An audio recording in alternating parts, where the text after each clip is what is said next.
Hello, me again, Travell.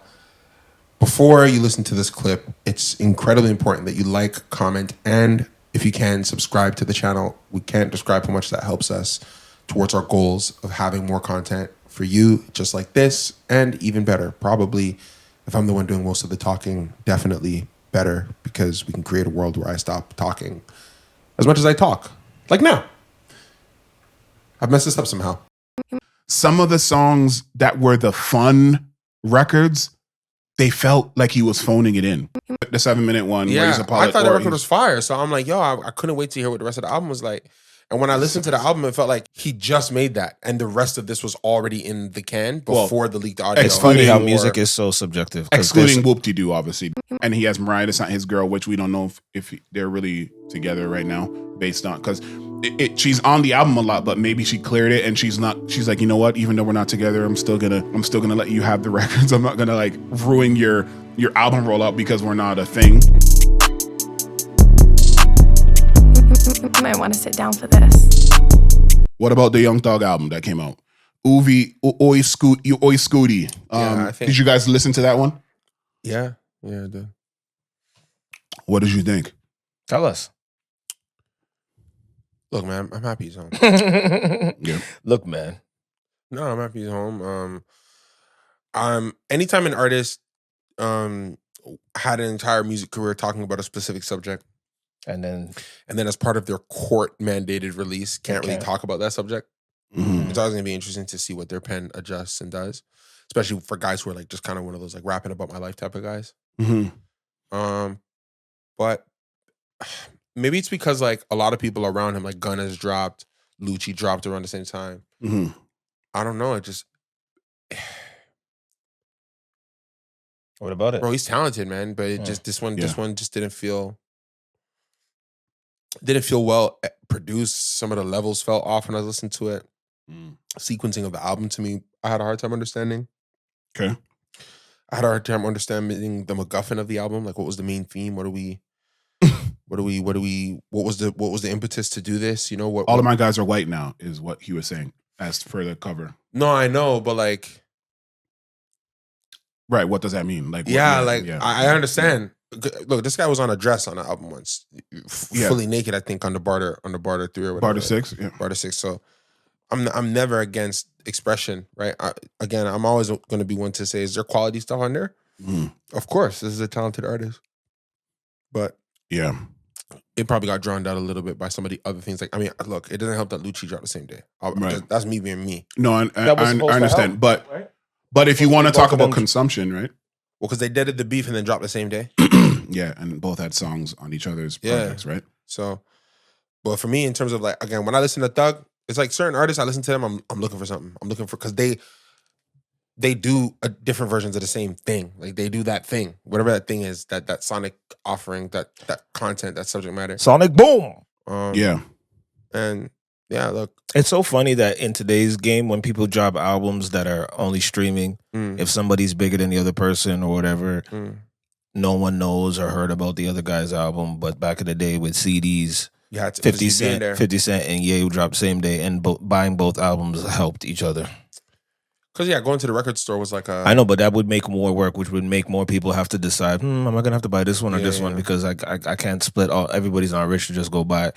Everybody has the same access to these things majority of the time, and somehow somebody's album coming out digitally makes all these other people's digital albums that are right here on everybody's phone not be affected because it was dropped the same time. Like, I think people don't know. I heard the My Homies record from Thug, like the the 7-minute one. Yeah, where he's a pilot, I thought the record was fire, so I'm like, yo, I couldn't wait to hear what the rest of the album was like.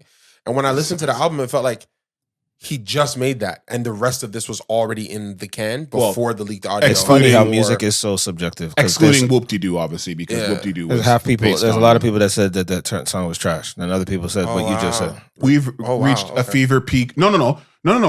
We've reached a fever pitch of opinions being widely different based on who, like, because. Did you like it? That song? The 7-minute joint, yeah. You know what's funny? Yeah. When it came out, I didn't like it. Oh, wow. Okay. in context of the album, You that like- was one of the saving graces. Wow. But sometimes that happens with songs. Right? Because even the Imaginary Players. You didn't like it on its own? Because You felt too long? No. Okay. I just felt like it was just too much going on. It felt like because of all the jail tapes and everything that was happening, it felt like a that it was response.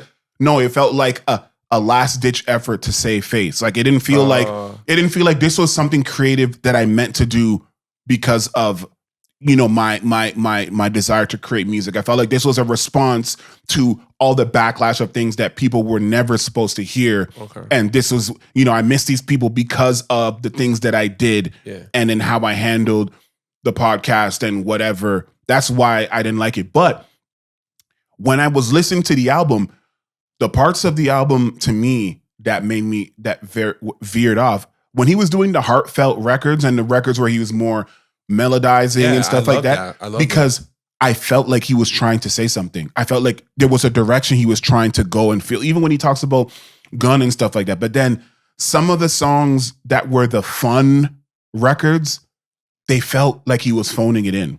Like they felt like But that's the part where I'm talking about his topic content needing to change.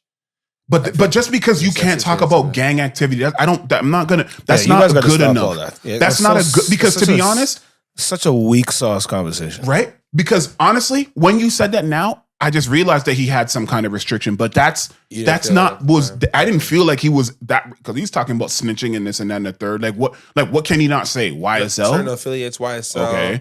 You can't talk about any actual gang activity. You can't talk about his Draco. You can't talk about his... Even the On the News song I like with Cardi B. Like this is one of the. Yeah, that's a good one. I heard that online. There was a song, I can't remember, where it was like very emotional and he said something and he was like doing some vocal. It's a good song, and then all of a sudden we got London on the trip. It's like, yo, bro, turn not right now. But we got London on the trip. Like, is the thug relax. Is the thug thing a mechanism of expectation because of the tape leaks? Because he's out? Because like maybe we the listeners expect too much from the Thug album and aren't just taking it as a body of work, or are we comparing it too much of what he's had before? Or like even it's all around. It's everything.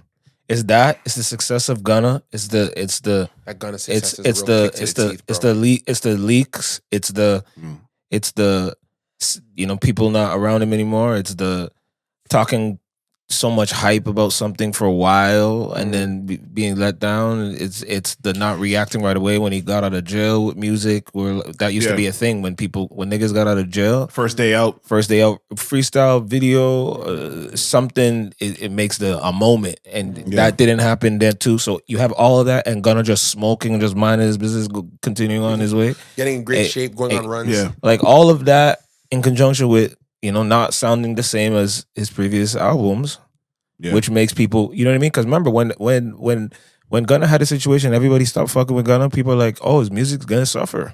I that was there. one of the first. I remember hearing that. They They said it's gonna suffer. It's not gonna be good. You're gonna have no features. You're not gonna have all that sauce. It's gonna be all gone. It's gonna be. All I got drowned out by that Fuck You Mean record though. I heard that Fuck You Mean record. I saw people going crazy. That whole album was fire. Yeah, run that shit back, Turbo. And that whole album he stayed with this him. guy. You guys said he wasn't gonna get no big beat producers anymore. You guys said he weren't gonna get this. Like, no more free. And look, and it didn't matter. It didn't really matter in the grand scheme of things. You guys heard the first record on that Young Thug album, the Ninja one. The towards the end with the NER, NEG, the hard. Yeah, we heard. Yes, you don't have to. You know what's funny? Here's what I'm gonna say. He loves it. In isolation. You love it. See? No, in isolation. What does he not like? When I heard track one, and then I heard this, right? The first half is just the lawyer talking about how they're so dangerous, and then he does the rap, and then that came. I was cool with it. But then when I heard how everything else was going, I'm like, oh, no, okay. No, you can't do that. You can only, if you do something like that at the beginning, it has to be because the rest is going like this. So you're like, let me get this novelty shit out the way because I'm about to just hit y'all with like a great, but then. He probably thought that's what he was doing. I don't think he deliberately mailed in the rest of the records. No. But I felt like he to would. your point, all that right there connects to the album theme where he's talking about all his boys are white now, right? Like that's why he does that. There's a reason behind it. I mean, Again, there's always a reason, but sometimes we don't always understand the reasoning, you know. And like, he has all the features that he needs. He has Future, he has Sexy Rich Sexy, Lil Baby. He even has T.I. Song was Ken Carson, and he has Mariah. That's not his girl, which we don't know if they're really together right now, based on, because she's on the album a lot, but maybe she cleared it and she's not. She's like, you know what? Even though we're not together, I'm still gonna let you have the records. I'm not gonna like ruin your album rollout because we're not a thing, and that's a business decision most likely. So she still gets paid. And she still get, and maybe the label's like, yeah, we know you're not cool with him, but no, we're taking advantage of that. Rumors are that they're not together no more, right? Or that is one of the rumors, but if you listen to him in interviews, it sounds like they are, and it's just like he's in a doghouse. Shout out Yeet and Drake. Yay. Then and he says that even in another recent interview, he's like, oh, you know, I really love Gunna or whatever as a person, but like we're on our separate ways, we're on our separate paths now. Gunna has been on a separate way and separate path for a long time. So him even saying that is like, I don't know if it's just to reach for the name of somebody or whatever, but Gunna has really went into another direction and hasn't really looked back in a slight way. That's not entirely accurate. It isn't? Well, do tell. No, I just wanted to say that. You might want to sit down for this.